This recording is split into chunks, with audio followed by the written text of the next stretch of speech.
Maravilha, maravilha! Boa noite a todos que estão aqui com a gente hoje no nosso podcast Falou, né? Diretamente aqui do Facebook e também pelo YouTube, né? Nós estamos aqui todas as terças-feiras e também às quintas. Lembrando que na próxima quinta-feira eu vou estar aqui recebendo o Reinaldo Rodrigues, aqui de Ibirité, para falarmos das políticas públicas de Ibirité.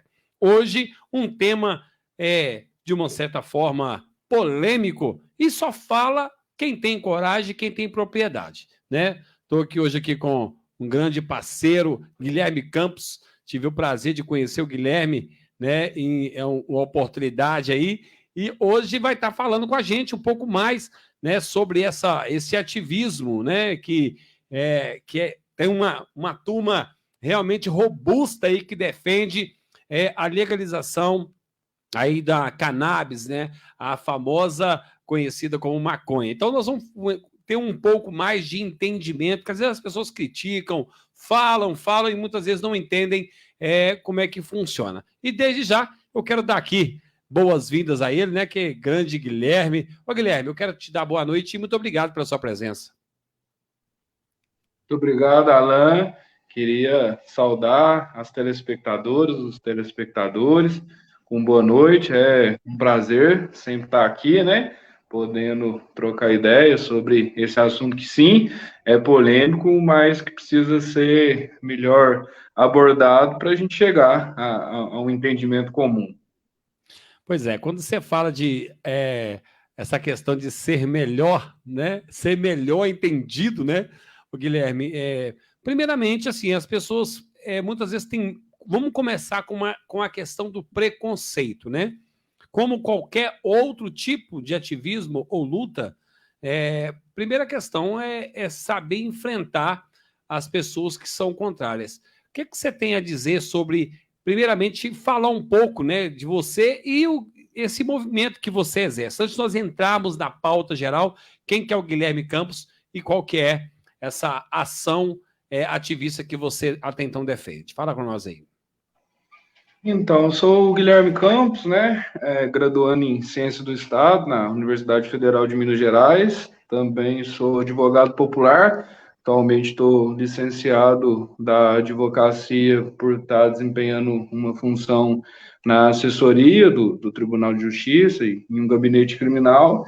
E estou nessa pauta já há um bom tempo por uma necessidade terapêutica mesmo.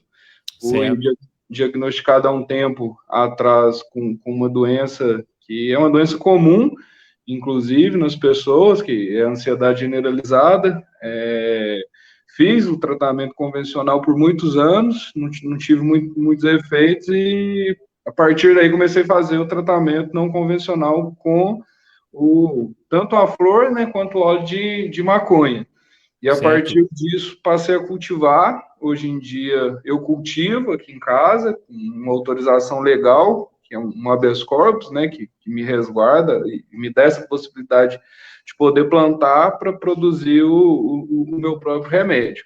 Mas só essa questão do preconceito, eu acho que é sempre algo que a gente tem que destacar muito bem, porque ele é a origem de tudo quando a gente está falando de proibição da maconha. Tem um dado muito interessante que a primeira norma penal incriminadora com relação à maconha do mundo, aí eu não estou falando só do país, mas do mundo, foi editada aqui no país, em 1830, na cidade do Rio de Janeiro. Era uma norma municipal que, aquela oportunidade, proibia a utilização do pito de pango. Pito de pango é maconha, cannabis, marihuana, é a mesma coisa. E naquela situação, em 1830, esse pito de pango era proibido justamente por ser uma substância utilizada pela comunidade preta, né, do Rio de Janeiro, que naquela época ainda era escravizado, tendo visto que a abolição só veio em 1888. E o curioso dessa lei é que ela previa duas penas diferentes. Ela previa uma pena para os brancos, que era uma pena de multa irrisória, e uma pena de prisão para os pretos. Então, a gente observa que, olha para você ver, a gente está falando de 1830, quase 200 anos, né? A gente, em pleno 2023, Então, a origem de tudo começa aí. E a partir disso, várias contradições vão surgindo, mas a origem da proibição é justamente o racismo, né? Contra uma população bem específica. Pois é, bacana demais. A galera já está entrando aqui. A princípio, quero agradecer aqui a Maria da Penha, que está presente com a gente. Obrigado, Maria, pela presença.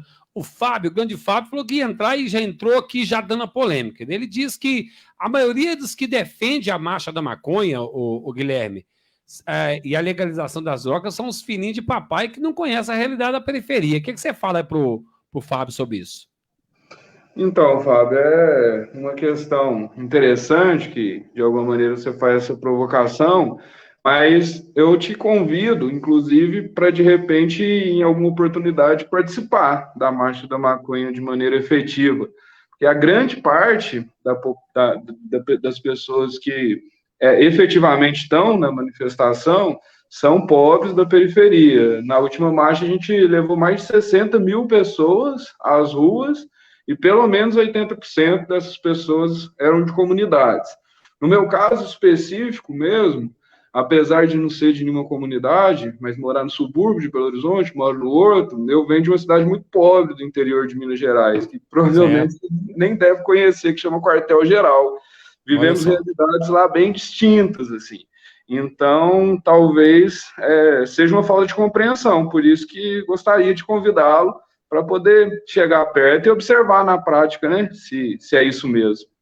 Então, Guilherme, nós vivemos, de uma certa forma, num país, né, vou dizer, o Brasil, nós temos outros, de repente, até pior do que o Brasil nessa questão, de que as pessoas, elas vão muito pelo que elas escutam dos outros, né, o famoso achismo mesmo. Então, todas as áreas, vai ter isso nas questões políticas, outras temáticas, né, nós até trouxemos aqui, mas a gente vê essa questão da dificuldade das pessoas, elas de fato entenderem e conhecerem a realidade. Mas, o que você diz sobre as pessoas que defendem a legalização só pelo fato de ter a cannabis para relaxamento, né? Que é o vício, aquele vício como se fosse de cigarro. Tem pessoas que fumam uma maconha, mas não fumam cigarro. Eu conheço pessoas que não gostam de cigarro, mas ele, de manhã ali, não pode faltar o baseado dele. Como é que vocês conseguem diferenciar essa questão desse vício direto, que é um convívio direto com essa erva, e com essas pessoas que defendem a cannabis de uma forma medicinal? Então, Alan, o universo da maconha ele é muito gigantesco, né? Ele se desdobra em várias questões e hoje em dia a gente, não só no Brasil, mas no mundo, tem observado várias questões sendo levantadas, né? A maconha, antes de mais nada, ela é uma commodity, né? O que significa isso? É que ela tem diversas funções com relação à planta, primordialmente, né? Ela pode ser utilizada tanto para construção civil, quanto para a produção de roupa, tecelagem, enfim, pode substituir de diversas maneiras o plástico, mas o que é mais polêmico, justamente, é o que chama muitas pessoas de uso adulto, outros de uso recreativo, outros de uso hedonista, que é esse ato de fumar em si mesmo, e por isso defender essa possibilidade de liberdade mesmo. Então, é algo que essas pessoas não, né, em regra, atingem outras pessoas, então é algo que elas fazem individualmente para elas próprias, e isso, né, não gerando um mal que transcende a individualidade, pelo menos assim, na minha avaliação, não pode configurar um ilícito penal ou provocar qualquer punição que seja. A gente, hoje em dia, quando a gente fala de drogas, a gente não tem só a maconha, né? A gente tem, inclusive, o cigarro, que você citou. Eu nunca vi ninguém sendo preso por usar cigarro, inclusive isso não é previsto na sua legislação. Pior ainda, a gente tem o álcool, né? Que, ao contrário da maconha, causa transtornos sociais sem precedentes. A gente observa o uso problemático hoje na sociedade, e aí, mais do que o crack, que também é uma droga bem complicada, mas mais do que o crack, o que a gente tem um abuso gigantesco na população brasileira, principalmente, é do álcool. E nem por isso faz dele algo a ser reprimido, perseguido, criminalizado. Pois é, eu até ouvi uma pessoa falando que nunca viu ninguém agredir o outro e brigar com o outro por causa de uma cachaça. Foi ao contrário, é o que mais acontece, né? Então você vai ter pessoas que às vezes quer comparar o efeito do álcool com o efeito da maconha, né? Inclusive, eu estou aqui com alguns estudos que é feito sobre a questão dos efeitos da maconha. Um deles coloca essa questão do desencadeamento de comportamentos violentos. Pessoas que ficam violentas e que acontece essa alteração, nesse caso, através da erva, como é que vocês conseguem lidar com esse tipo de crítica? Porque isso varia de pessoa para pessoa. Como é que vocês avaliam isso, o Guilherme? Essa é uma questão que é até simples, Alan, porque, como eu disse, a gente tem várias substâncias, né? E a problemática não é a substância em si, mas a maneira com que ela é usada. Então, tem gente que fica agressivo tomando água, né? Por questão de um transtorno de personalidade, fica agressivo e não precisa utilizar nada. Então, isso é algo que tem que ser levado em consideração e tratado isso por um psiquiatra, psicólogo, que vai, de alguma maneira, conseguir lidar com essas questões. A substância em si, maconha, não gera nenhum transtorno, nenhum comportamento violento.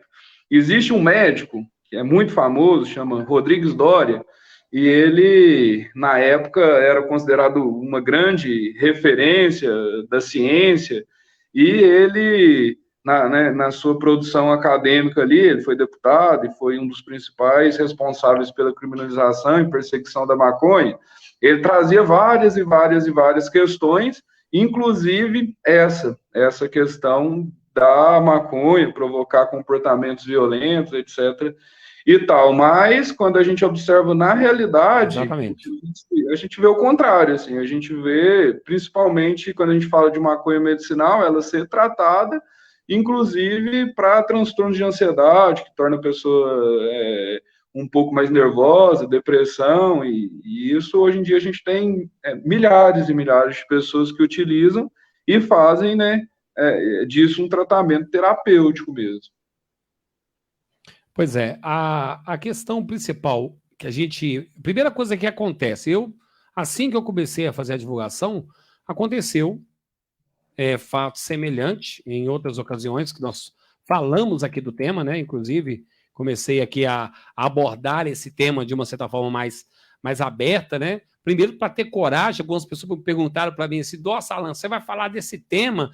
E as pessoas realmente, às vezes, elas não estão prontas para debater aquilo que não é comum na vida delas, mas às vezes é comum na outra. E assim, primeira coisa que as pessoas falam é sobre o estrago que a droga faz na vida de certas pessoas. Né? Isso, a maconha especificamente, algumas pessoas costumam dizer que ela pode ser a porta de entrada para outras drogas até piores.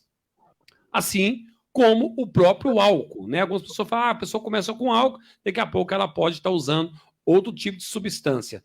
No caso vocês conseguem ter o controle hoje diante da defesa e desse ativismo afinco da maconha, que a maioria que quer defender é para ter o uso cotidiano, ou vocês avaliam que a maioria quer defender de fato a maconha para ser uma erva que traga mais benefícios para a sociedade? Então, essa é uma questão que sempre é colocada nas rodas de discussões das portas de entrada, né? Para, enfim, outras substâncias mais danosas. A gente, lógico, né? Não é romantista no sentido de achar que a maconha é a solução para tudo, e nesse sentido a gente tem plena ciência da utilização de usos problemáticos, assim como do álcool. Só que a gente vai por uma linha, que é a linha da redução de danos, de tratar essas pessoas, e não de prendê-las, puni-las, recriminá-las e gerar danos ainda mais graves, né? Mesma relação com álcool. A gente não defende que as pessoas sejam presas por utilizar algo. A gente tem, inclusive no país, uma campanha muito interessante de redução de danos, que foi a campanha feita com relação aos cigarros comumente mesmo utilizados. Na década de Perfeito. 90, todo mundo lembra muito bem que, na verdade, era bonito se usar cigarro, mas através de ações de conscientização, através da própria intervenção do Estado, no sentido de mostrar o que de fato é a substância para as pessoas, o que a gente viu foi um decréscimo muito grande com relação ao uso do cigarro. Então, a gente vai pelo caminho da redução de danos, sempre, né, colocamos como princípio que o problema não são as substâncias, o problema é a maneira com que essas substâncias são utilizadas. Então, essa questão, né, de falar, existe a maconha medicinal e a maconha recreativa, adulta, hedonista. Não existe a maconha, é a mesma substância. A gente está falando da mesma planta. Então, essas questões, elas precisam ser, de alguma maneira, melhor dialogadas e discutidas pela sociedade, porque hoje em dia o que a gente tem no país é uma carência dessa substância. Quando a gente fala, por exemplo, do uso com pessoas autistas, a maconha hoje em dia é uma das substâncias mais utilizadas para essa questão, né, do transtorno autista, que tem vários espectros. Então, se a gente continua com esse tratamento de repugnar, de reprimir, de criminalizar, a gente, na verdade, está, para a saúde pública mesmo mais ampliada, fazendo um completo serviço, porque a gente deixa de tratar a substância da maneira consciente e passa ao contrário, né, a tratar ela da maneira mais inconsciente possível. E isso, inclusive, com relação ao abuso dela, porque a gente deixa de tratar as pessoas que estão abusando dela como uma doença, o álcool, inclusive, é uma doença, inclusive com CID, tratamento específico, e existem resultados, né, muito bons com álcool, mas com a maconha não, a gente trata o usuário como criminoso. Então ele vai para o sistema carcerário e aí várias contradições surgem, né, a partir disso. Pois é, nós estamos aqui com o relato, mais uma vez, do Fábio, dizendo que há 25 anos atrás ele fumou muita maconha. Disse que ficava muito lerdo e rindo demais e comia até capim. O Josué já está dizendo aqui que a pergunta que não quer calar: se a luta da marcha é para a legalização, o cigarro, a cachaça são legalizados e tornam as pessoas doentes pelo vício. Quais as doenças viriam com a legalização da maconha? Mais um vício para comer o dinheiro da saúde do povo? Quais serão os benefícios e os malefícios que será com esse vício legalizado? Responde, Josué, para nós aí. Podia até deixar a pergunta aí para me conseguir me situar, porque são várias, mas vamos por partes, né? Vou deixar, tá aí. A questão, quais doenças que viriam com a legalização da maconha, né? Isso. As doenças que viriam, na realidade, são as que já estão colocadas, né? Quando a gente trata o abuso das substâncias como doenças, a gente não vai criar nada novo. A gente já tem isso aí na sociedade, como diria um velho ditado lá da Rosa que eu sou, a torta é direita. Então, o que a gente faria, na verdade, é tratar essas pessoas sob a ótica da redução de danos, para que elas consumissem menos e consumissem da maneira correta. Ao invés da gente criminalizá-las, prendê-las, encher as nossas cadeias de usuários que são doentes, a gente trataria os doentes da mesma maneira com que é feito o álcool, com resultados muito efetivos, e o cigarro. Porque imagina, Josué, se a gente utilizasse para acabar com o alcoolismo a estratégia de prender os alcoólatras. Imagina o transtorno que isso geraria para a sociedade. Então, a gente não criaria nada novo. A gente apenas trataria a realidade que está colocada da maneira madura, né? Não fingindo que não existe. E a questão dos vícios, ela é uma questão que perpassa não só pela substância, mas por várias questões, né? É da natureza do ser humano se apegar a determinadas situações para ser feliz. Então, a gente tem vício hoje em dia de café, a gente tem vício de televisão, a gente tem vício de Facebook, A gente tem vício de, enfim, milhares e milhares e milhares de vícios. E a gente não reduz esses vícios criminalizando eles, assim. Pelo menos eu desconheço qualquer iniciativa aí, não só no Brasil, mas no mundo, que tenha tratado e diminuído qualquer vício que seja proibindo ele. No Brasil, a gente tem exemplo, inclusive, em Minas um pouco menos, BH um pouco menos, mas do jogo do bicho, né? O jogo do bicho sempre foi proibido no Brasil inteiro. E a proibição dele fez com que ele crescesse de maneira exponencial, de tal modo que ele ficasse fora de controle. E desse origem a organizações criminosas muito profundas. Lá no Rio de Janeiro, a gente tem as milícias que vêm do jogo do bicho, né? Então, assim, a proibição nunca é o melhor caminho. Pelo contrário, ela só piora as contradições que a gente já tem colocado. Então, acho que a gente tem que tratar as doenças e não punir os doentes. Ah, rapaz, o negócio o pau tá quebrando aqui, a galera tá aqui, não sei se eu vou conseguir colocar todas. O pessoal já começou uma discussão mais pesada aqui. Mas antes de eu entrar, né, nos pormenores aqui, queria falar com você sobre uma situação. A questão da política pública. Como é que você enxerga hoje, né, você que está aí junto com essa militância, as políticas públicas? O que tem sido feito, tanto a favor, né? Principalmente eu vou falar mais a favor, para que isso passe a ser uma realidade. Porque uma coisa, a marcha da maconha, está todo mundo ali fazendo um movimento, a galera zoando, vai lá, grita, frases e aquela coisa toda. Mas e aí, o que os políticos têm feito de positivo que você viu nos últimos, vou falar dos últimos 5 anos, que você viu como uma evolução para essa causa? Essa questão é muito interessante e até de maneira inaugural, queria aproveitar esse espaço para poder anunciar que aqui em Minas Gerais, a gente, a partir desse mês, vai iniciar um grupo de trabalho que ainda nesse primeiro semestre apresentará um projeto de lei junto à Assembleia que regulamentará o uso de maconha medicinal no Estado. Além disso, assim, a gente deve fazer isso já nos próximos dias, já estamos, né, iniciando esses trabalhos através do mandato da deputada estadual Andréia. A gente vai propor na Assembleia Legislativa e, né, junto a parlamentares solidários, articular uma comissão para tentar aprovar ainda esse ano esse projeto que regulamentará a maconha medicinal no âmbito estadual.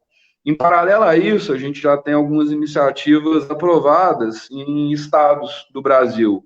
Essa semana, acho que muita gente viu, semana passada, na verdade, foi aprovado no estado de São Paulo, nosso vizinho aqui, uma possibilidade de distribuição do óleo de maconha, né, medicinal no SUS, de maneira gratuita. A gente tem outra iniciativa muito avançada em Santa Catarina. No Nordeste também a gente tem um estado que, assim como São Paulo, regulamentou a maconha no SUS, prevendo inclusive a possibilidade de cultivo, associativa, etc.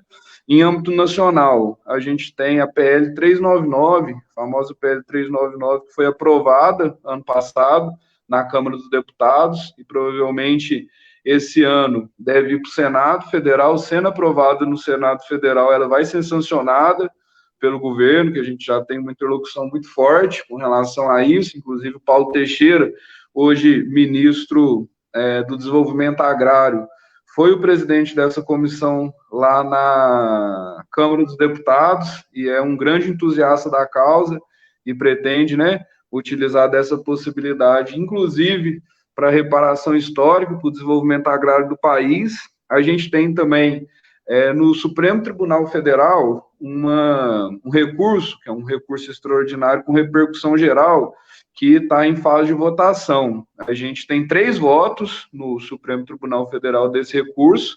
Esses 3 votos foi pela descriminalização do uso da maconha, descriminalizando o artigo 28, e aí não só em relação ao uso medicinal, mas o uso como um todo. Se esse recurso for julgado, né, e realmente for declarada a inconstitucionalidade do artigo 28, que criminaliza o uso, a maconha deixará, o uso de maconha, né, deixará de ser crime no país. A gente precisa de 6 votos para descriminalizar. Na nossa avaliação, a gente, né, fazendo toda uma análise jurisprudencial dos ministros, a gente tem 9 votos, e agora a gente está, né, articulando aí junto às forças, inclusive de movimentos sociais, mas também do próprio governo, de pautar esse recurso na STF ainda esse ano. Então, assim, são várias frentes que caminham juntas, né, de certo modo, mas tudo isso é inaugurado pela Marcha da Maconha, que há mais de 20 anos levanta essa bandeira, e hoje em dia, né, com o movimento amadurecido, a gente está conseguindo vitórias concretas mesmo, e a pauta tem avançado muito, principalmente nesses últimos tempos. Bacana demais. Ô, gente, você que está chegando agora, você está no podcast Falou, junto com o Alan da Música, aqui através da nossa web rádio ACC, toda terça-feira e toda quinta-feira, trazendo temas diversos. Hoje recebendo Guilherme Campos, um ativista atuante aí da Marcha da Maconha, né? Diferente do que muitas pessoas pensam e às vezes acham que não tem coragem de defender, ele iniciou, né, essa live colocando a motivação, né, a princípio para questões fins medicinais, mas também defende para fins de uso cotidiano. Ô, meu amigo Guilherme, eu queria falar sobre, continuando um pouco sobre essa questão da política pública, você acabou de falar sobre os estados aí que já estão avançando por essa questão da descriminalização. Nós temos aí países da América onde a maconha já é legalizada, né, para uso medicinal. Nós temos aí o México, né, tem com restrições lá, Argentina, Chile, Colômbia, Equador, Jamaica, Panamá, Paraguai, Peru e Porto Rico. São os países onde a maconha ela é permitida já para uso medicinal. Você acredita que, quando se trata dessa questão medicinal, algumas pessoas têm conseguido através de liminar na justiça? No seu caso, foi assim? Como é que você enxerga essa questão das pessoas continuarem tendo que lutar individualmente para ter o direito, uma vez que já foi se comprovado, principalmente nessa questão do autismo, eu posso falar com propriedade, porque eu sou autor da lei aqui municipal de conscientização da Semana de Autismo, e eu tenho vários pais que estão lutando na justiça, Guilherme, para conseguir a liberação da cannabis para tratamento dos filhos. Para quem não sabe, às vezes o filho se debate, é totalmente agitado, e com o medicamento pela cannabis tem uma tranquilidade, tanto para a criança quanto para a família, né, Guilherme? Não, exatamente. Assim, a gente está muito atrasado com relação a essa questão do uso terapêutico da maconha. Quando eu falo atrasado, o Brasil está atrasado, né? Porque você muito bem falou aí, existem doenças graves onde o único tratamento é o óleo de maconha. E é um absurdo que essas pessoas precisem recorrer à justiça, que sempre é morosa, ela é desgastante, é cara também, que você vai precisar pagar um advogado, você vai precisar recorrer, e cada juiz tem um entendimento. Então, é algo que, para ontem, a gente precisa de resolver, porque os benefícios terapêuticos são incontestáveis, e, inclusive, a opinião pública mudou, né? Hoje em dia, teve uma pesquisa, inclusive, que foi realizada ano passado, ela constatou que mais de 50%, acho que em torno de 55% da população hoje do país apoia a legalização da maconha para fins terapêuticos. Então, se a gente tem um consenso da medicina, né, manifestado através da ciência, se a gente tem um consenso social, que a população brasileira, apesar de ser conservadora, nesse sentido, ela já se convenceu que é necessário a gente legalizar a maconha. E se a gente ainda tem um consenso jurídico, porque hoje em dia foi pacificado no Superior Tribunal de Justiça, que é o competente para analisar, em última instância, as legislações infraconstitucionais, que sim, se a pessoa precisa, ela pode fazer tanto o cultivo, quanto a extração, quanto a utilização da maconha em sentido geral. Então, se todos esses setores, né, em comum concordaram que é uma necessidade, acho que a gente precisa avançar. E pessoas estão sofrendo, pessoas estão precisando, pessoas estão sentindo falta, tanto, né, da maconha medicinal quanto de outras questões. Então, é dever das nossas autoridades públicas legislar sobre isso aí, e regulamentar e criar políticas, e não só na lei, né, mas políticas públicas concretas que possam popularizar essa utilização e tornar ela acessível às pessoas. Pois é, nós temos a questão aí, eu acho que um país que é o que é mais citado, né? Eu acredito que a Holanda ela é muito citada. Eu tenho um amigo que mora lá na divisa com a Alemanha e ele já tem lá mais ou menos uns 2 para 3 anos que ele já está, acho que até mais um pouquinho, e não tem como se comparar. Você pegar esses países que são países mais desenvolvidos, né, do que o Brasil, países que já há décadas já conseguiram organizar isso, diminuiu consideravelmente a índices que foram comprovados de diminuição de criminalidade, de tráfico, né? Porque independente da legalização, você acredita que independente da legalização, como é que fica a visão de vocês no que se refere à questão do tráfico? Então, a gente tem alguns exemplos concretos, né, de regulamentação. Você citou a Holanda, que é um país europeu desenvolvido e etc., mas a gente tem a experiência também do Uruguai, nosso vizinho aqui, latino-americano. E ano passado tivemos a oportunidade de ir ao Uruguai, em um evento que teve lá, e nesse evento a gente pôde conversar com o Júlio Calzada. Júlio Calzada era o ministro responsável pela regulamentação da maconha no país. Então a gente fez várias perguntas para eles, porque eles já estão com 10 anos de legalização e regulamentação, estão muito mais maduros para a gente nesse tema, e apontaram várias questões. Uma delas é o tráfico de drogas, que continua acontecendo em escala muito menor, lógico, mas por uma questão lá no país de acesso à planta. A regulamentação deles ela foi restritiva com relação ao uso adulto, então por isso que às vezes é mais barato as pessoas recorrerem ao tráfico ilícito do que conseguirem a planta por si só. Uma outra coisa que ele falou para a gente que foi bem curioso foi relacionado ao aumento ou não da quantidade de uso da maconha no país. O que eles constataram foi que pessoas com menos de 40 anos, de 40 anos para baixo, o uso reduziu significativamente, acho que em torno de 20%, mais ou menos. Mas de pessoas de 40 anos para cima, o uso aumentou. Então, tem aqui, né, muito esse mito de que se legalizar o uso vai ficar descontrolado, o jovem tudo vai passar a usar e vai causar um transtorno gigantesco. A gente tem aqui do lado o exemplo do nosso vizinho Uruguai, que aconteceu foi o contrário. O uso, principalmente para as populações, para as pessoas mais jovens, reduziu, e o uso problemático e preocupante é justamente das populações mais jovens, que às vezes estão em formação cognitiva, às vezes não tem uma experiência de vida, né, a ponto que consiga controlar seus próprios vícios e acaba tendo um uso muito, muito problemático. Então, eu acho que é algo que a gente tem que tomar cuidado e inclusive, destacar que legalizar tende a diminuir o uso, principalmente da população mais jovem. Pois é, a Eliana Lia está aqui dizendo que o Brasil não vai funcionar, mas a gente já começou a debater sobre isso aqui.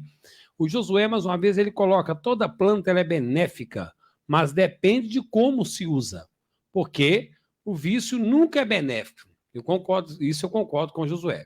Mas a legalização ela vai diminuir a violência, enfraquecer e tirar o dinheiro das vendas ilegais. Não estou dizendo do óleo medicinal, que já devia ter sido legalizado porque é um remédio. Eu concordo com o Josué, assim como o álcool, né, que de uma certa forma consegue ser um dos itens em diversos tipos de medicamentos, já utiliza-se álcool. E o que falta, na verdade, o Guilherme, eu queria saber de você, será que falta, de fato, as pessoas elas vivenciarem mais de perto, conversar mais, ter mais esse diálogo com as pessoas que, de fato, usufruem e têm esses benefícios da erva? Não, com certeza ajuda muito na quebra de preconceito, o diálogo, né? Quando ele é feito de maneira verdadeira, sincera, honesta. Concordo muito com as palavras do Josué aí. Com certeza a descriminalização e legalização irá ajudar a reduzir o tráfico de drogas, que é um dos nossos maiores problemas hoje em dia, do ponto de vista econômico, social. E eu tenho uma experiência própria na minha família, que é uma família do interior, conservadora, e que recriminava muito antes, né, a maconha, e a partir de um diálogo, de uma conversa saudável, hoje em dia conseguem compreender, assim, principalmente com meu pai, com minha mãe, com minhas tias, meus primos, meus familiares, eu sou totalmente aberto, eu falo que faço uso, que faço cultivo, e que estou na defesa dessa causa, e hoje em dia, meu pai, que antes foi muito reluzente com relação a isso, e sempre se opôs, hoje em dia trata na maior naturalidade, como que se fosse o uso de qualquer outra substância, assim. Então, eu acho que o diálogo, ele é capaz de superar grandes barreiras, e hoje em dia, numa sociedade tão polarizada e onde o ódio, infelizmente, no discurso é tão presente, fica difícil a gente dialogar, né? Porque diálogo pressupõe troca, que é o ato de falar e o ato de ouvir. Infelizmente, a gente está na sociedade onde todo mundo só quer falar mesmo, e isso é complicado. Como se diz, né? Comunicação não é o que você fala, e sim o que você entende. As pessoas muitas vezes têm essa dificuldade. Estou aqui com o Edmilson aqui, que está com a gente aqui, dando boa noite, falando que é um bom tempo, que tem, inclusive, um filho autista. A gente já debateu, inclusive, várias vezes essa questão desse tema, mas nós vivemos hoje num país que tem essas dificuldades, e não é só referente à maconha. Nós temos, o Guilherme, diversas outras temáticas que ainda é tabu, né? Eu não vou entrar, não vou aprofundar no tema, mas nós temos temas que estão aí também em vigor para se debater, que é a questão do aborto, que é a questão de outras leis aí que, de uma certa forma, envolve todo tipo de polêmica. Toda lei que envolve essa questão mais da polêmica, geralmente quem é contra diretamente, na maioria das vezes, não consegue viver na pele o que está se defendendo, né, Guilherme? Exatamente. A gente, infelizmente, perdeu, né, a capacidade de talvez sensibilizar e de se colocar no lado do outro, né? No lado do outro, que é o exercício da empatia. Então, é bem interessante que a gente, antes, né, de fazer qualquer tipo de defesa ou posicionamento que seja, ouvir e de maneira verdadeira o outro lado, assim, e, como você muito bem falou, tentar se colocar no lugar dessa pessoa para aí sim ter uma opinião mais solidária mesmo, né? Uma opinião Então, mais humana. mas como, explica para nós, né? Você está aí com a camisa da Marcha da Maconha, como que age esse movimento, qual que é a forma, como que é feito esse movimento, fala um pouco do movimento da Marcha da Maconha, como é que vocês desenvolvem ele e como é que ele é feito? Então, a Marcha da Maconha é um movimento social e a gente se organiza em diversas frentes, né? A gente se posiciona nessa disputa de narrativa de uma maneira bem contundente, e para isso a gente organiza uma série de eventos, e nesses eventos se inclui a própria Marcha da Maconha, que é uma grande manifestação pública que acontece anualmente em diversas cidades do mundo.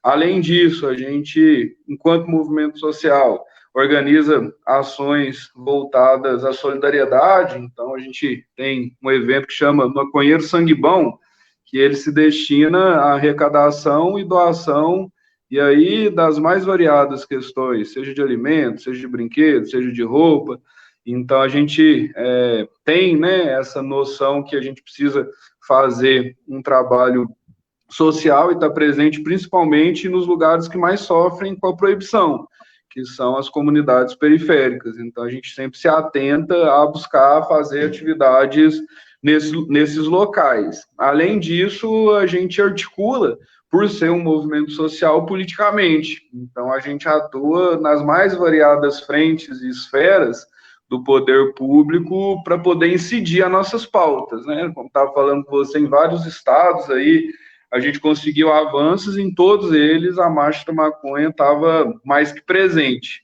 E, além disso, a gente se coloca ao lado de outros movimentos, porque isso forma uma grande corrente coletiva que é capaz, porque nossa pauta não é isolada, não é a maconha por si só, não basta legalizar a maconha, isso não vai resolver em nada, talvez, os problemas do país. A gente precisa legalizar a maconha e, junto com isso, criar políticas públicas que atinjam principalmente as pessoas que hoje em dia estão sendo mortas, as pessoas que estão sendo presas, as pessoas que estão sofrendo literalmente na pele as contradições da proibição. Então, a gente se organiza nesse sentido e esse é o nosso viés. Bacana demais, é muita... Agora fala para nós aí, quando é que vocês estão pensando em fazer? Tem alguma agenda para um próximo evento? Como é que vocês se organizam normalmente, Guilherme? Então, a gente está iniciando, né, esse ano as construções, inclusive a gente tem uma reunião marcada para próxima sexta, deixa até o convite, todas as nossas reuniões são públicas e abertas a quem queira contribuir, participar.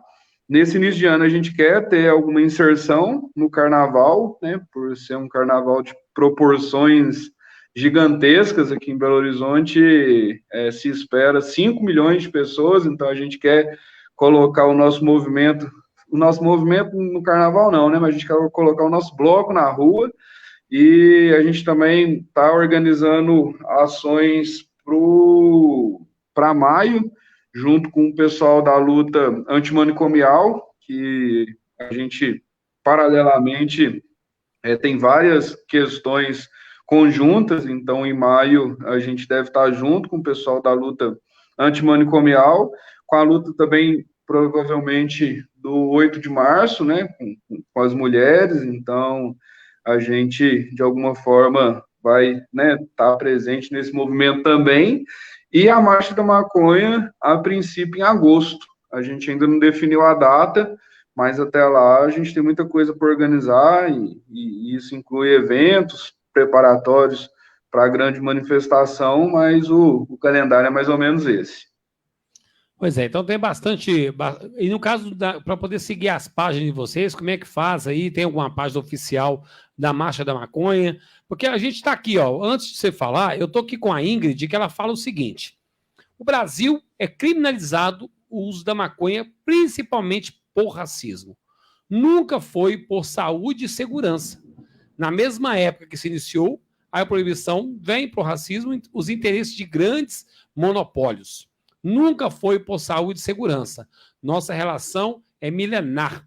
A proibição tem só 100 anos, passando da hora de se tratar do assunto sem esse preconceito ignorante. A Ingrid está falando aqui. Depois ela coloca aqui, ó, para a Eliane, né, sobre a questão se a pessoa poderia plantar. E uma das coisas que as pessoas têm muita dúvida é sobre a legalização. Caso seja legalizado, como que seria a situação da compra e da venda? Como é que seria essa situação, o Guilherme? Essa pergunta é muito interessante, mas antes dela, eu queria mandar um beijo e um salve para a Ingrid Di, que é o amor da minha vida, namorada. Então, aquele momento aí de deixar um beijão e sempre, né, deixar destacado que eu a amo muito e é uma grande ativista que está nos nossos quadros nessa luta diária aí. E essa questão de como seria, né, se a gente legalizasse e regulamentasse a maconha no país. São vários modelos, Alan. Lá nos Estados Unidos, alguns estados já legalizaram, né, e na Califórnia, por exemplo, que foi um dos primeiros, um modelo bem livre, onde as pessoas podem se cadastrar e plantar. Existem grandes fazendas de plantação lá, e a compra, ela não tem uma quantidade específica, então é um comércio bem nos moldes, né, do livre mercado. A gente tem modelos bem restritivos. No próprio Uruguai, nosso vizinho, lá tem uma legislação que as pessoas podem plantar 6 pés e adquirir nas farmácias, e só nas farmácias, a princípio elas não poderiam adquirir em outro lugar, uma quantidade de 40 gramas por mês. Então, são vários modelos, e aí a gente precisa definir, né, e fazer um próprio do Brasil, porque o Brasil é um país de dimensão continental e com uma cultura muito própria. Então, a gente tem esses modelos, mas a gente precisa criar a nossa própria fórmula brasileira aí. Pois é, eu acho super interessante a gente estar sempre abordando essas temáticas, até mesmo porque, Guilherme, nós entendemos que as pessoas, muitas vezes, elas são totalmente contra, elas esperneiam de certas formas, porém, é claro, a pessoa ninguém está dizendo que vai legalizar a maconha, que todo mundo vai ter que usar, vai continuar normalmente, quem fuma, quem não fuma, quem usa medicinalmente, quem não usa. É claro que a gente que convive dentro da periferia, a gente ainda é acostumado a passar em certos locais e tá aquele cheiro muito forte, né? Eu ouvi uma pessoa uma vez dizer que esse cheiro mais forte, né, que a maconha dá, é por causa das misturas que acontecem, né, para poder fazer as vendas delas aí nas bocas de fumo. Realmente acontece isso, essa maconha, esse cheiro que a gente sente aí no meio aí das esquinas, em qualquer lugar aí, realmente não é de uma maconha pura, é sim de uma maconha mais misturada? Tem esse mito ou não existe isso? Essa questão do cheiro realmente é algo bem peculiar, porque é muito forte, né, o cheiro da maconha. E com relação ao famoso prensado, né, o prensadão da massa, o cheiro é muito mais forte ainda. Muito mesmo. E o que acontece? A maconha, a planta em si, ao contrário de ter um cheiro ruim, que incomoda as pessoas, ela tem um cheiro bom, muito bom, que são os famosos terpenos, e existem milhares de plantas, né, de genéticas diferentes, cada um tem um cheiro próprio, assim. Existe cheiro adocicado, existe cheiro parecido com frutas, existem cheiros mais apimentados, mas, em regra, são cheiros que a pessoa, se, né, não conhecesse muito bem, ela acharia que era uma flor muito cheirosa, parecido, o cheiro é tão forte, assim, que, às vezes, quando exala, parece uma dama da meia-noite. Exatamente. Incrível, assim. Mas isso das flores, das plantas em si, né? O cheiro do prensado, a questão é que aquele processo ali de armazenamento e de produção, ele é prensado a planta inteira. Então, não se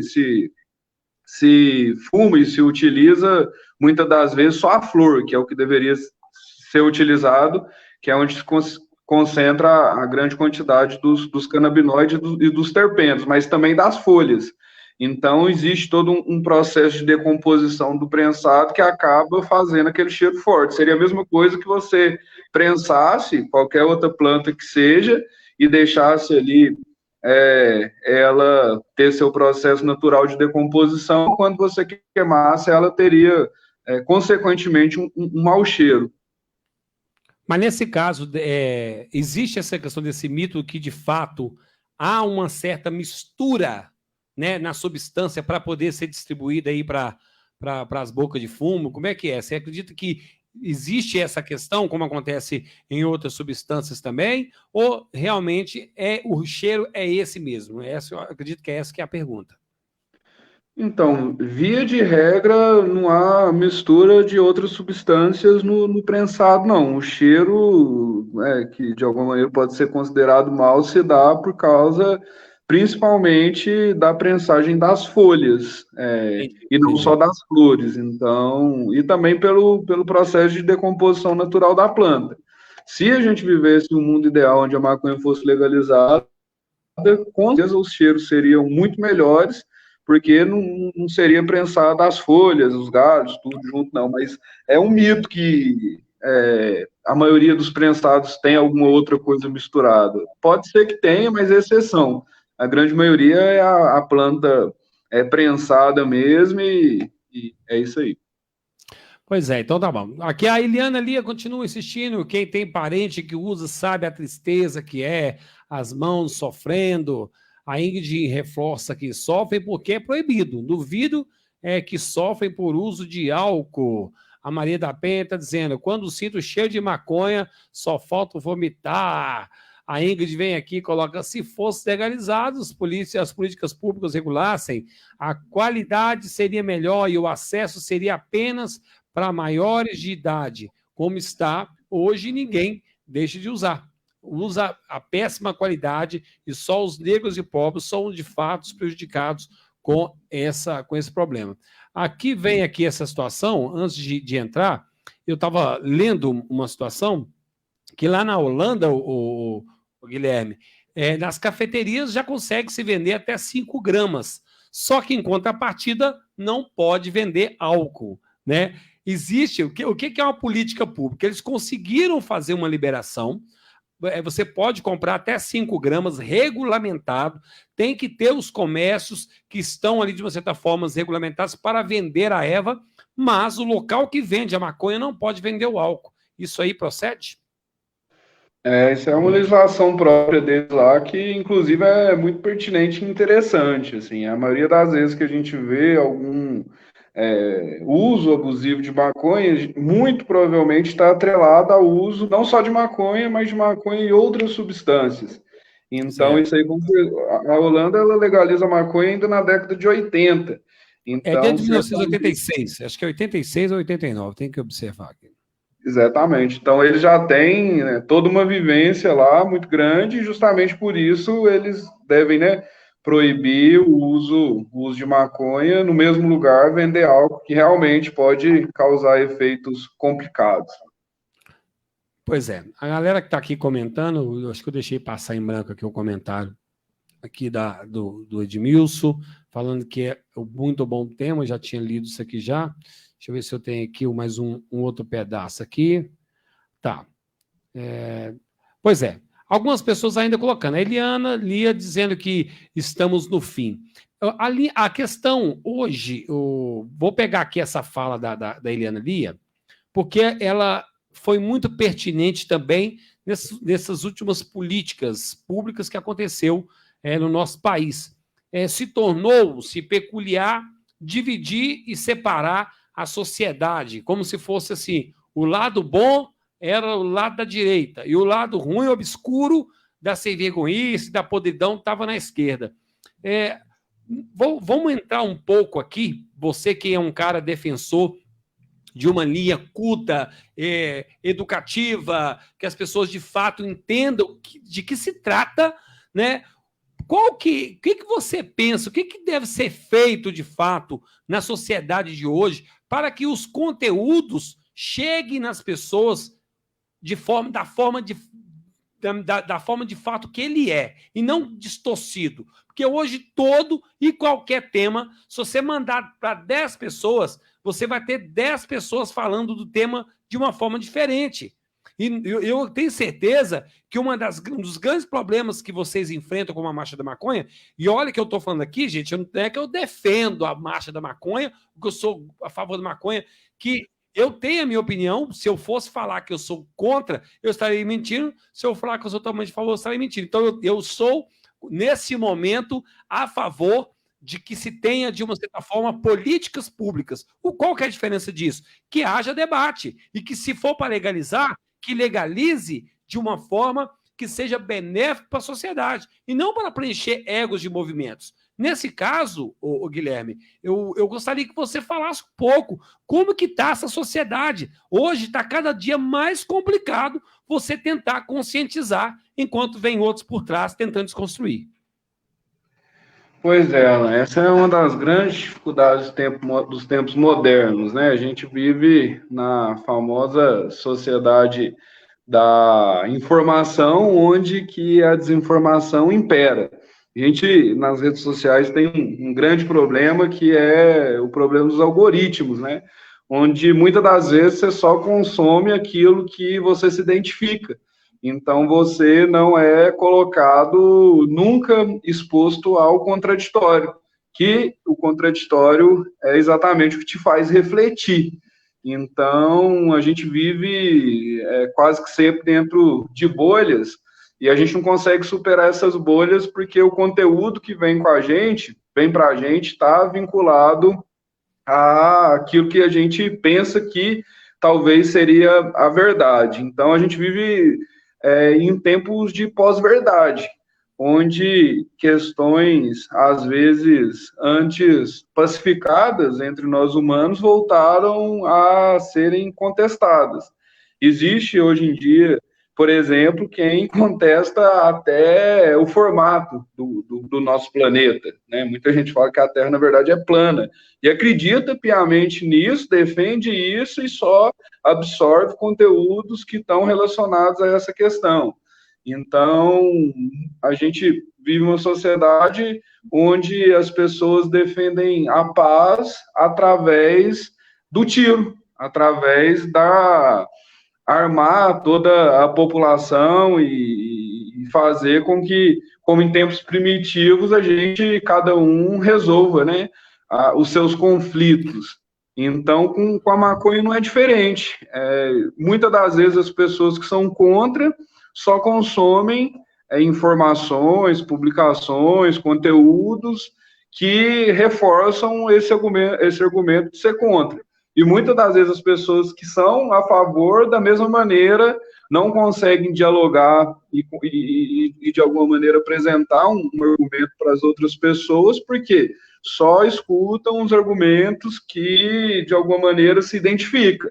Então é um problema muito grande, sabe? A gente ficar confortável nessas bolhas. E a função do movimento social é justamente, de alguma maneira, furar as bolhas. Confesso que é um grande desafio, isso não só para a marcha da maconha, mas num sentido geral e muito amplo mesmo. Não, maravilha. A Renata, ela até fez um comentário aqui mais antes, aqui, eu vou ver se eu acho o comentário dela aqui. Tá, ela colocou o seguinte, ó, ela falou que ela é contra a legalização porque as pessoas ainda não estão preparadas para isso. Agora, para o tratamento ela concorda porque se trata de uma planta. Depois ela também vem aqui e completa aqui, dizendo o seguinte, libera a bebida e olha no que deu, só o comércio e as pessoas viciando. Só que aí tem sempre os que ganham, né, em cima disso também, né, a indústria também está sempre ganhando com isso aí. Agora, pegando um pouco dessa fala que a Renata ela colocou ali, nós temos hoje essa luta desenfreada, né, de tentar, de uma certa forma, legalizar por uns e outros reprimirem de outro lado, mas, de fato, se conseguir legalizar por um lado, vocês não enxergam que a questão educacional, eu estou dizendo a questão cultural das pessoas, como é que elas vão receber essa decisão? Você não acredita que primeiro tem que haver uma linha mais de conscientização antes de ter qualquer legalização, não, Guilherme? Então, Alan, é um processo contínuo, né?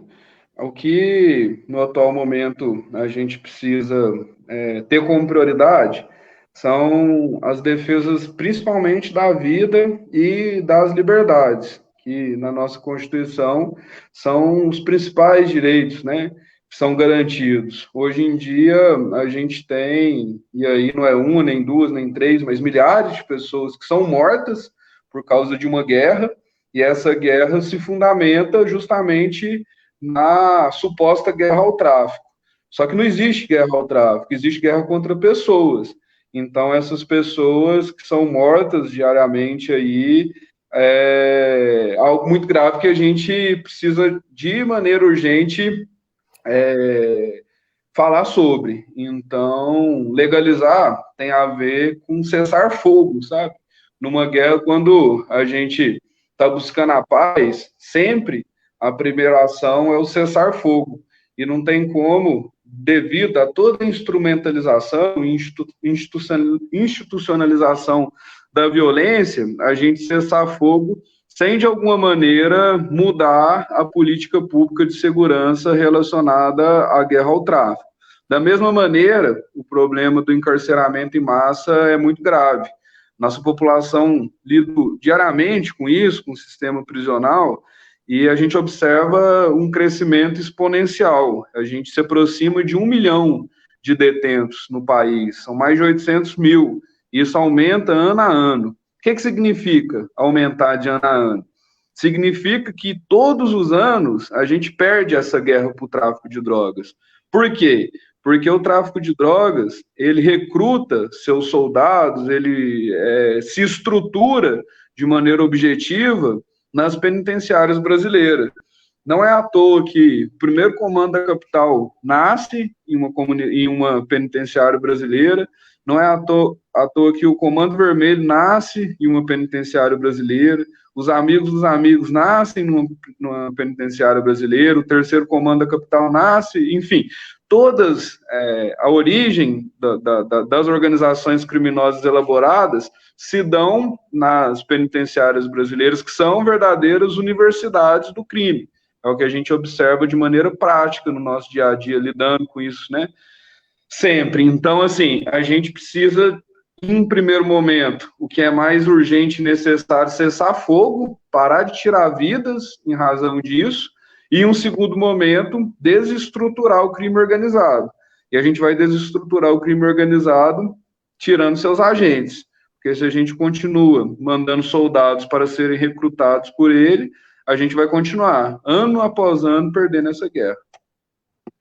Rapaz, é uma temática muito interessante. Nós estamos vendo aqui a Maria colocando, gente que tem várias pessoas que têm a opinião tanto a favor quanto contra, mas a Maria diz que se esta erva, né, do pi fosse realmente eficaz, com certeza já se encontraria no mercado e nas farmácias, né?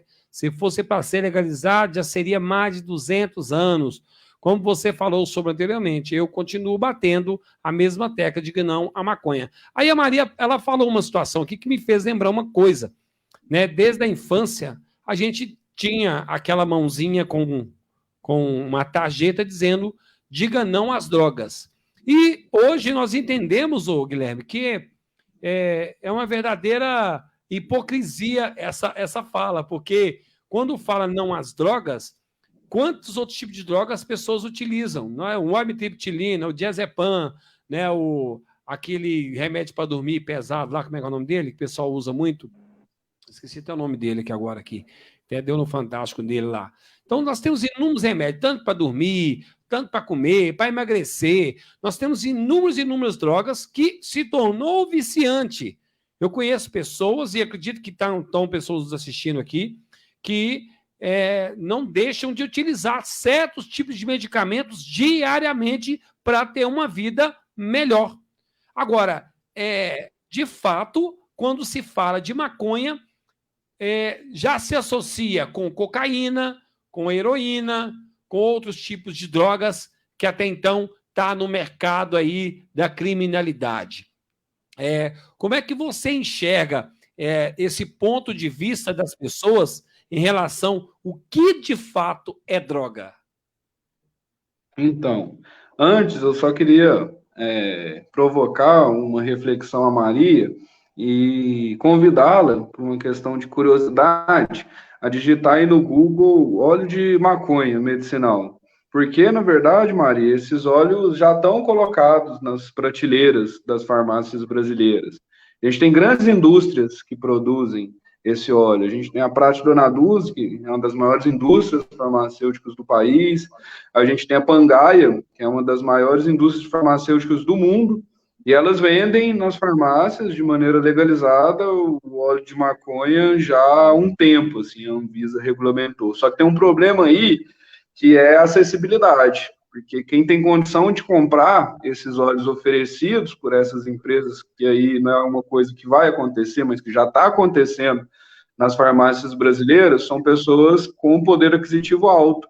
porque esses medicamentos são muito caros. O da Prate Dona Dulce mesmo chega a custar mais de R$ 2.000 um único frasco. O Alan bem disse, várias pessoas com autismo precisam de utilizar esse medicamento, mas muito poucas pessoas têm R$ 2.000 aí por mês, ou às vezes não dá nem para um mês para adquirir esses medicamentos. Então, o que a gente luta é pela acessibilidade e por a gente ter autodeterminação. O que é autodeterminação? Nós, brasileiros, inteligentes e trabalhadores, temos condições de produzir esse óleo por um preço muito mais barato. Então, a gente quer mudar essa realidade no sentido de que esses óleos já estão na farmácia, mas a gente quer colocar esses óleos na farmácia de uma maneira acessível. Então, essa questão, ela nem é mais discutida, porque, sim, os óleos já estão nas farmácias, porém, muito caros.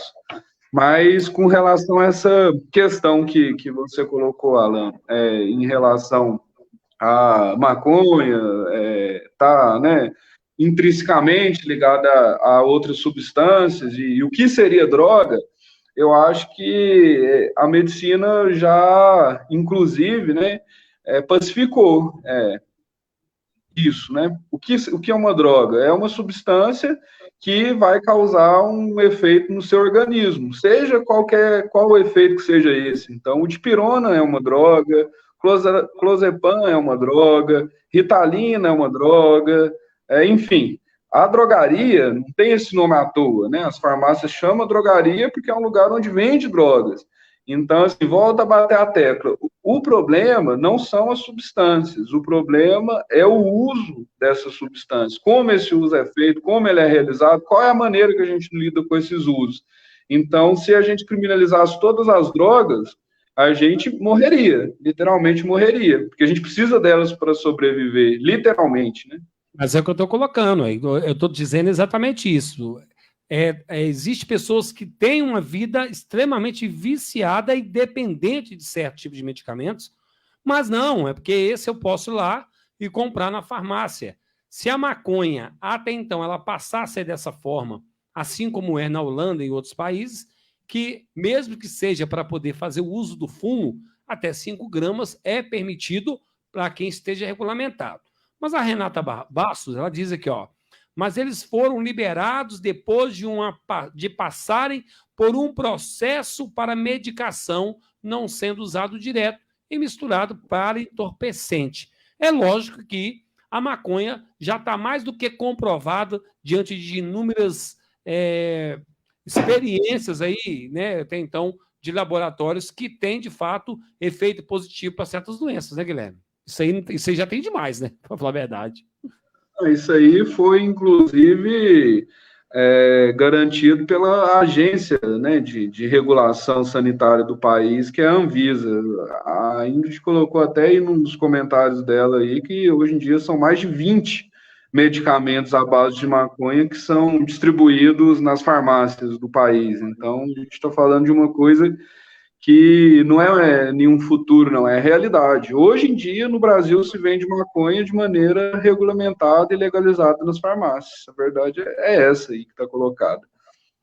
Pois é uma temática que a gente poderia estar utilizando aqui o resto da noite aqui para poder falar sobre esse tema, mas eu quero, desde já, aqui agradecer o Guilherme, né, que deu um pouco desse feedback sobre essa questão. É um tema que precisa ser mais discutido, né? As pessoas, de fato, pararem para pesquisar mais, né? Para quem não sabe, gente, né? Algumas pessoas às vezes não conseguem entender que quando ela pega ali o seu TikTok, o Facebook, o Instagram, ela sempre vê os mesmos tipos de vídeo. Eu, particularmente, gosto muito de ver futebol, gosto muito de ter mensagens, algumas coisas. Então, quando eu pego o meu TikTok lá, o Instagram, sempre vem mensagens, vídeos daquilo que eu gosto mais de ver. As pessoas deveriam passar, né, Guilherme? Passarem a utilizar as redes sociais delas para ter mais curiosidade e automaticamente elas vão ter mais informação. O problema é que hoje as pessoas passam o dia todo, eu vou falar o dia todo, viu, Guilherme? Porque se você pegar no seu telefone, tem aí um ícone lá na parte de configurações que mostra quais são os aplicativos que você mais usou durante o dia. ou é o TikTok, ou é o Instagram, o Facebook, e automaticamente os algoritmos vão direcionar, né, Guilherme, as pessoas a obterem mais informações sobre aquele conteúdo que ela está buscando. O problema é que são poucas pessoas que alteram os seus conteúdos diários, né, Guilherme, e acaba tendo uma vida ali, ó, só com o mesmo tipo de informação. Eu estava conversando com uma tia minha esses dias que ela vê pegadinha o dia inteiro, Guilherme. É pegadinha o dia inteiro.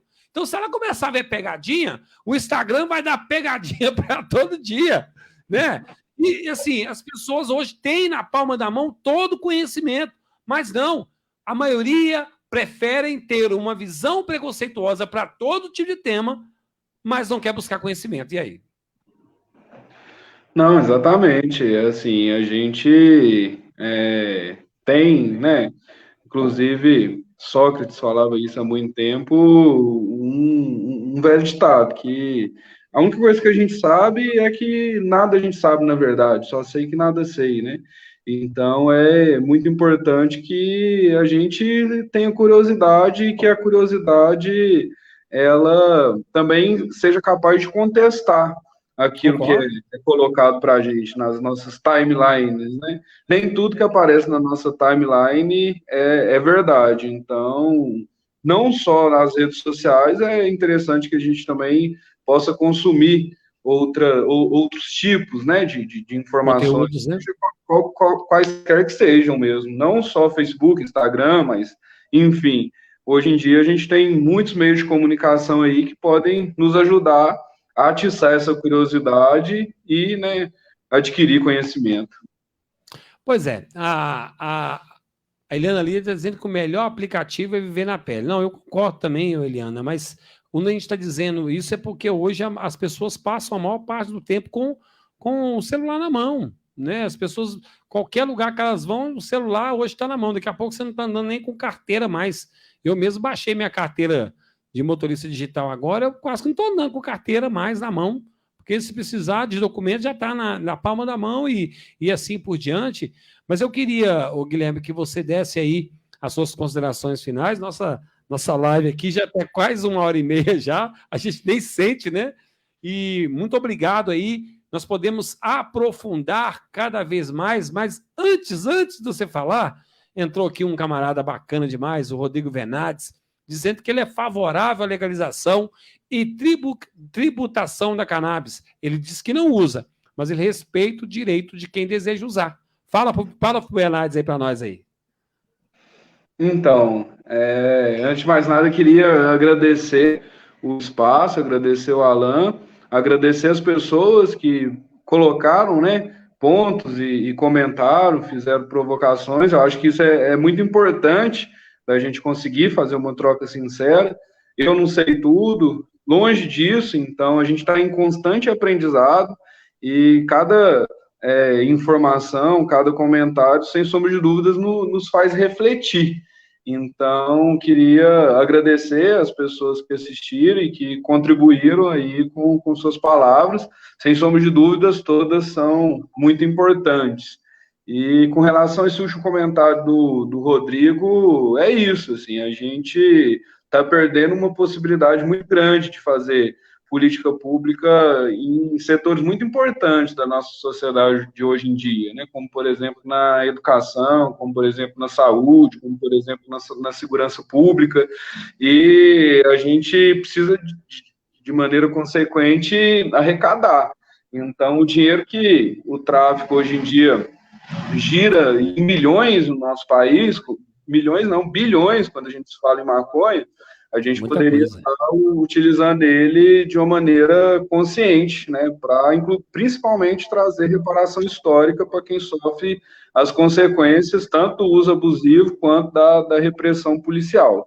E depois, além disso, queria parabenizar o Alan por trazer esse assunto polêmico aqui, né, para as redes e para o seu público. É um ato de muita coragem, porque a gente sabe por viver isso na pele também, o tanto de resistência que esse tema tem e o tanto de preconceito que isso gera. Então, é muito importante ter esses espaços abertos para fazer esse tipo de diálogos e me colocar à disposição. Acho que é algo que a gente precisa conversar melhor, a gente precisa elaborar, a gente precisa aprofundar. A gente vai ter que, em Minas Gerais, nesse semestre, uma oportunidade muito interessante, provavelmente na própria Assembleia Legislativa, de aprofundar esse tema, com esse avanço da regulamentação que a gente vai tocar aí. Então é isso, assim, acho que a gente precisa de falar e ouvir. Acho que é um caminho bem saudável para a construção, né, de consensos. E muito obrigado. Tamo junto eu aí. que agradeço, agradeço a todos os participantes, a Eliana Lia, que tinha um tempo bom que não entrava, hoje participou bastante, a Maria da Penha, a própria Renata, né, o Edmilson, a Ingrid, né, a senhora Campos aí está presente também com a gente, obrigado pela presença também, a Maria da Penha também, toda polêmica aqui, mas também participou bastante, o Fábio entrou no começo, deu umas cacetadas, depois ele sumiu, mas é um cara bacana também, demais. Então, muita gente que participou. E para você que vai assistir depois também, através do nosso canal aqui no YouTube, hoje nós estamos pelo Facebook, mas estará gravadas também aí no YouTube também. E em breve nós soltaremos alguns cortes dessa entrevista espetacular que foi com o Guilherme Campos aí. Ô, Guilherme, então, tem muito movimento para acontecer daqui para frente. O pessoal que quiser acompanhar, passa novamente as redes sociais para a galera aí. Então, esse ano promete, né? É um ano que a gente realmente quer avanços concretos, porque de retrocesso chega, né? É o ano de avançar. E para acompanhar as nossas movimentações é muito fácil, a gente está no Instagram, Marcha da Maconha BH, só digitar lá que aparece, no Facebook é a mesma coisa, e aí segue, manda mensagem, a gente está aberto para receber todo mundo e caminhar junto.